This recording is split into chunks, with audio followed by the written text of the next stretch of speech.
it just left me lacking a lot. A lot. I was just like, what on earth was the point of this?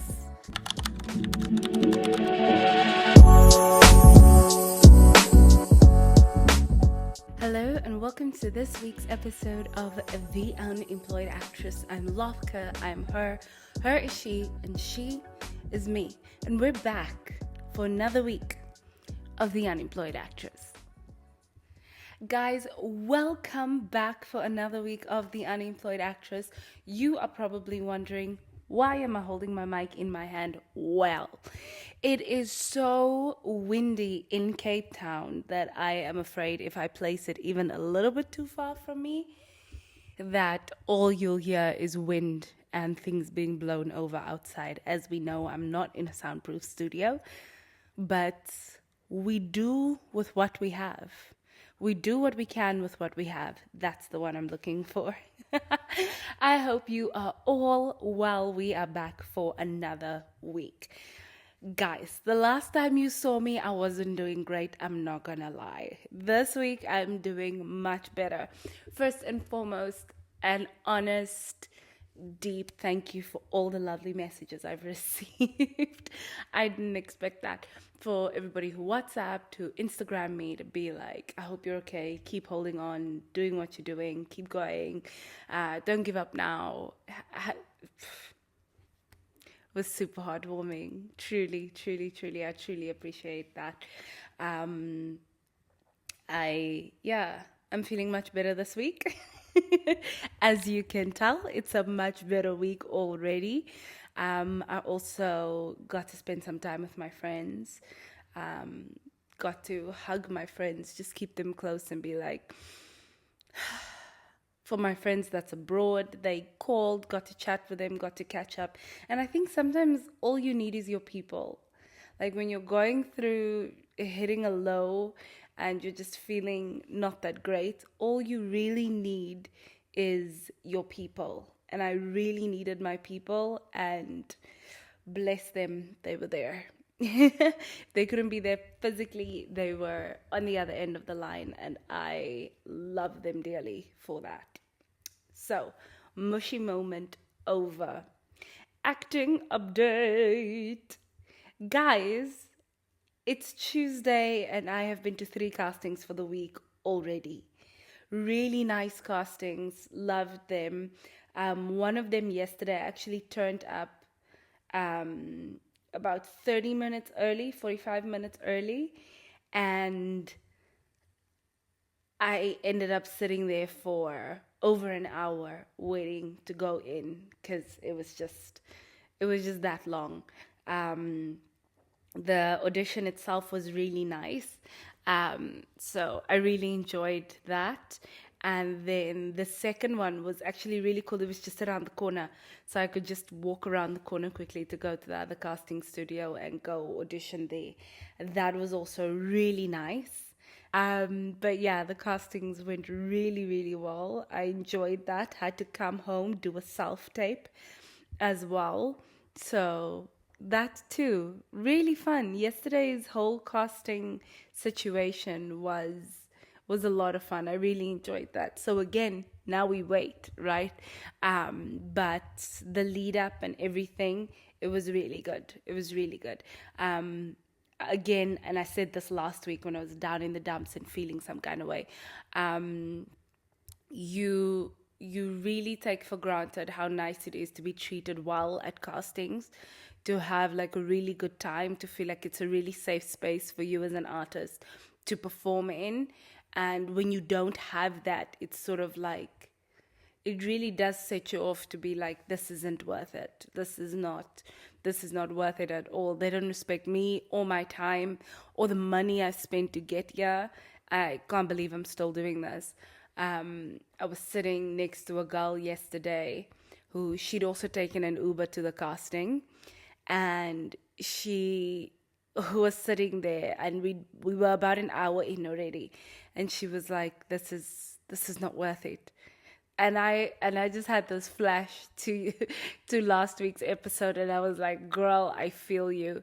And she was like, I spent 100 rand Uber to get here. I'm gonna spend 100 plus Uber to get back home. We've been waiting here for about an hour already. This is just throwing money into the void. Like, I can't keep doing this. And I was just there like, I know what that feels like. I know what that feels like. And I literally told her, this is me last week. This is me last week. Um, I had the exact same feelings. I felt like I was just throwing money into this empty space where nothing was happening. But it's for the love of the craft, right? And she was like, yeah, but money. I was like, true, true. I promise you, I felt exactly the same way. And we just got to chat a little bit about, like, firstly, how expensive Ubers have gotten. Ubers that used to be like 50 Rand have now doubled. They've now become 100 Rand. And going to all these castings costs money. Um, and if you don't book them, that's just money you threw out there, you know? But you gotta keep trying. You gotta keep going. You gotta keep at it. And again, have a different creative outlet. I have this. I'm actually really excited to take some time off of my day job and just sit and work on scripts that have been rolling around in my brain, stories that I just want to put to paper. I mean, if nothing ever becomes of them, that's fine. But I just need them out of here and onto paper. Perfect. And then the self tapes. Self tapes are always fun. You know what I find about self tapes, however, is that as much as I love self tapes because they save money and you get to try a whole bunch of times, right? You get to take multiple takes and pick your favorite one and send it in. The thing about self tapes, however, is you don't have that real time direction.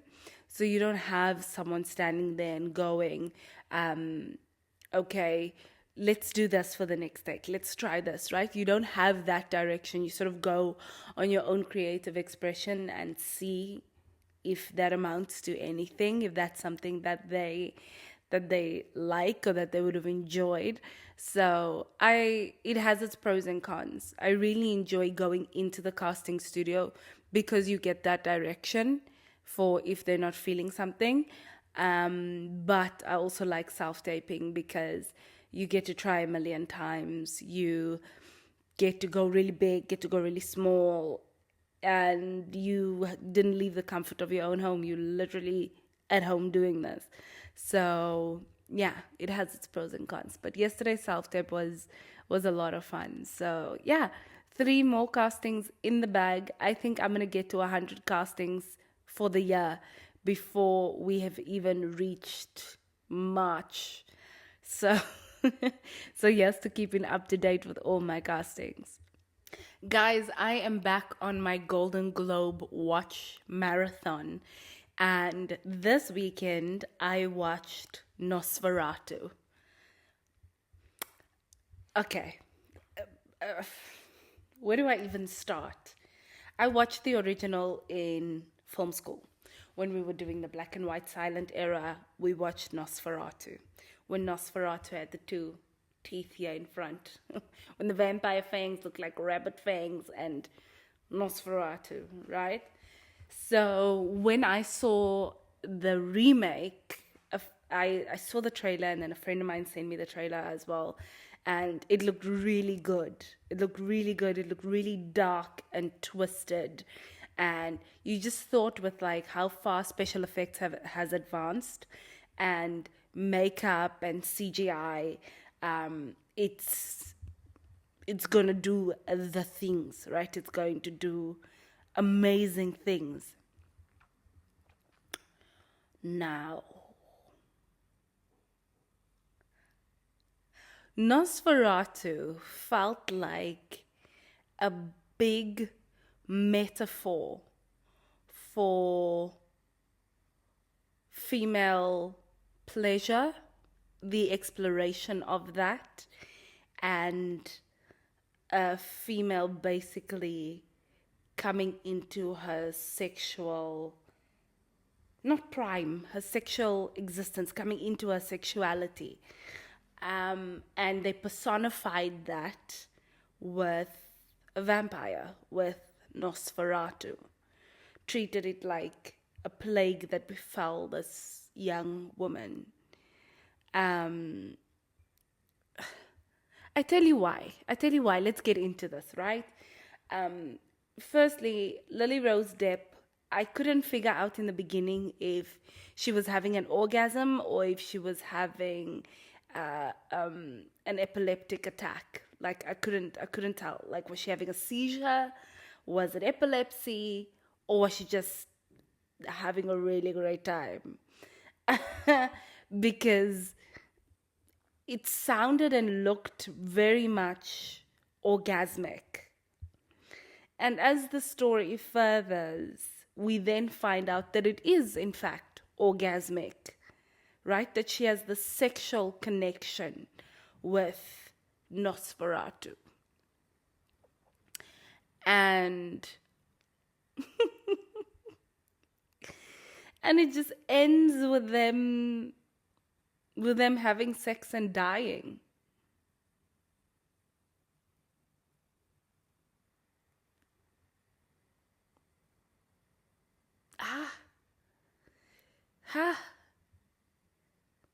It's, I promise you, it blew my mind. I was like, what did I just watch? What did I just watch? What was this? A woman sacrificed herself to save her town from the plague by sleeping with a vampire, having him feed off her, and then both of them dying. Okay. She has a husband who can't really protect her. Her best friend's husband thinks she's completely insane and that the seizures she's having is just melancholy and drama, but not.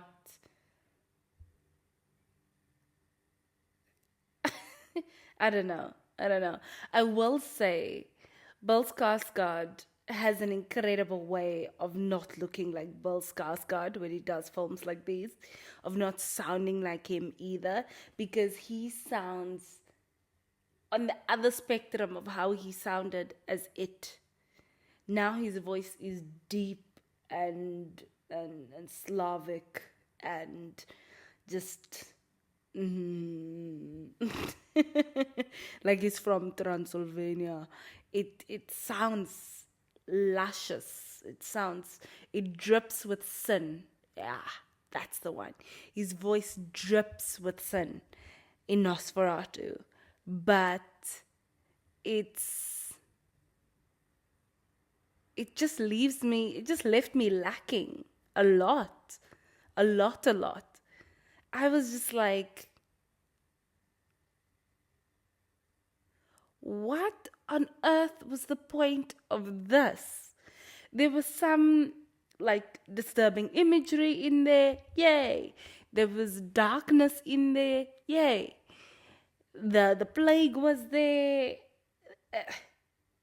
It felt like it showed me everything that it was supposed to, but somehow it didn't tie it together and draw me in and never let me go until it was done.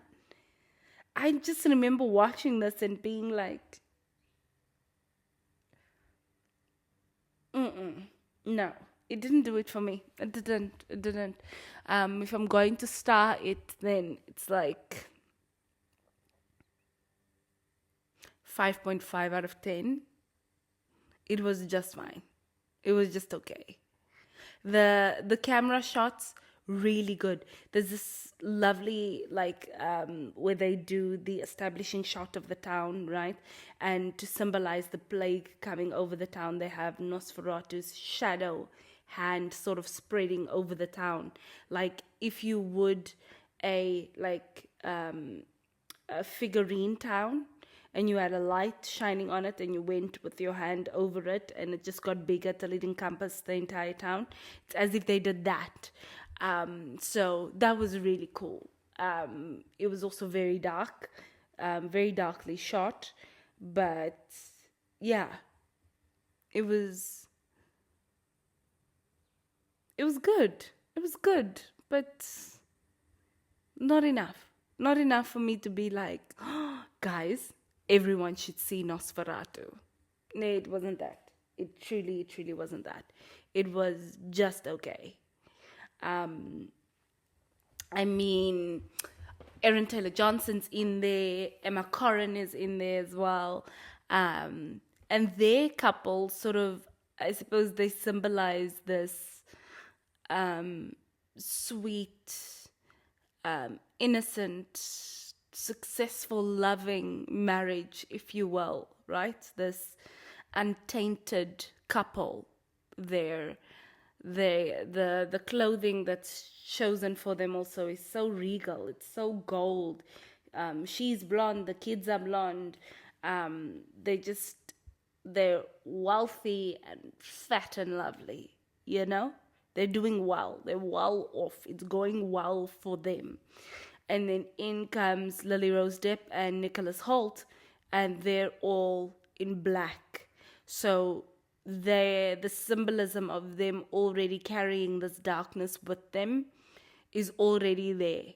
You know, they've already arrived with this darkness befalling them. And then it's just an expansion of it. But no, it felt like Beauty and the Beast meets Wolfman, the Benicio del Toro Wolfman, meets Hamlet. Lily Rose Depp's character felt very Ophelia-like. Very, like, Ophelia steeped in darkness, like. It's very weird to explain. When you watch it, you'll understand what I mean. But still, sex is a very big theme, yeah. Very big theme, yeah. And it's basically this corruption of Lily's character. But also you don't, because it's been happening to her from such a young age, from puberty, if you will, right? So it's giving this exploration of the female sexual nature. And those who give into it, giving themselves over to that sexual experience and what that unfolds as, and sex having this sinful nature almost, so much so that it brings the plague. Very interesting film, that Nosferatu. But no, it's a no from me. It's a no from me. It was a good watch. If you intend to watch it. Yeah, but nothing to write home about. I'm still sitting here and I'm like, yeah, it was fine. It was okay. This week's abstract recommendation of the week is the Australian psychological thriller horror 2014 debut by Jennifer Kent called The Babadook. Now, anybody who knows me knows I'm a horror fanatic. I will watch a horror movie for free and for fun. Just because. Enjoyment. Why not? I love horror films. I love them. And The Babadook is a brilliant film. It's brilliant. It's about this widowed single mother who is just going through it. She's just going through it. She's going through the most. And she's just not doing okay. She's just not coping with life. And her young son. And the son, one evening, asks her to read him a storybook. And he pulls out this pop-up book of the Babadook. And as she's reading it to him, she realizes, but this is not a children's book. This book is also not make sure. This book is giving creepy. And she doesn't want to read it anymore. And she just says no. And she sort of throws the book out because, And the son then starts saying, the Babadook is real. Like, it's the Babadook. He starts blaming things on the Babadook. And what's fun about the Babadook is we never really see it outside of this children's book and outside of how they play with shadows. I love horror films that sort of leave the scare up to your imagination. It doesn't show us some scary creature. It says you make it up, right? You figure out what would be scary in your brain. But it does it from such a childlike perspective because when you're little, shadows scare you. You're afraid of the dark. You're afraid of what's possibly under the bed, what's behind the door, the pile of clothes that looks like someone sitting on that chair, the coat that's hanging on the back of the cupboard door that looks like a person. Shadows are scary and creepy, and that's their way to creep us out in the Babadook. So it's really good. The kid also, that boy is not make sure, Shem. Wow. That boy is not make sure. At some point, you just want to throttle this kid as well because you're like, oh my God, he's got a scream that like punctures you in the back of the brain and just sets off, I don't know, some neuron receptors that are just like, silence it. But brilliant acting. The film is really, really well held together by the mother and son. From start to finish, it captivates you, it holds you, brings you in, and you sort of go on this story with the Babadook, with this family, and you don't know, is the mother crazy, is the son crazy, does the Babadook exist, what is happening? It's absolute madness, controlled madness, beautiful, really beautiful. I really enjoyed it. It also played really well with silence.